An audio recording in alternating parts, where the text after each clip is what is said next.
ገነትን መፍጠር ቢቻልስ? ምንም በሽታ የሌለበት፣ ምንም ረሃብ የሌለበት፣ ጠላት አዳኝ የሌለበት፣ ሁሉም ነገር የተሟላበት ፍጹም የሆነ ዓለም። እንዲህ አይነት ዓለም ቢሰጠን ምን የምንሆን ይመስላችኋል?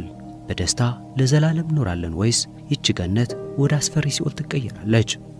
በ1960ዎቹም አንድ ሰው ይህንን ጥያቄ ለመመለስ ፈለገም።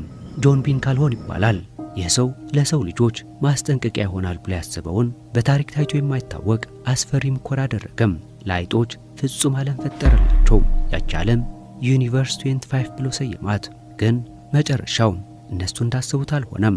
በዛች ገነት ውስጥ የተፈጠረው ክስተት የሰው ልጅን ዕጣ ፈንታም ቁልጭ አድርጎ የሚያሳይ ነበር። ወንዶች ሴቶችን መፈለግ አቆሙ።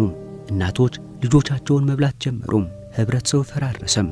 ዛሬ በዘለምን ቻናል አይጦቹ የነገሩን አስፈሪ ትንቢት እንመለከታለን። በተለይ ደግሞ አሁን ባለንበት ዘመን የምናየው ወንዶች ሴቶችን የመጥላትና የመሸሽ ነገር ወይም ጀንደር ዎር ድንገት የመጣ ሳይሆን የተፈጥሮ ህግ መሆኑን ስታውቁ ትደነግጡ ይሆናል። ይህ ዘለምን ነው። ወደ ጥልቁ ዩኒቨርስ 25 እንሄድ።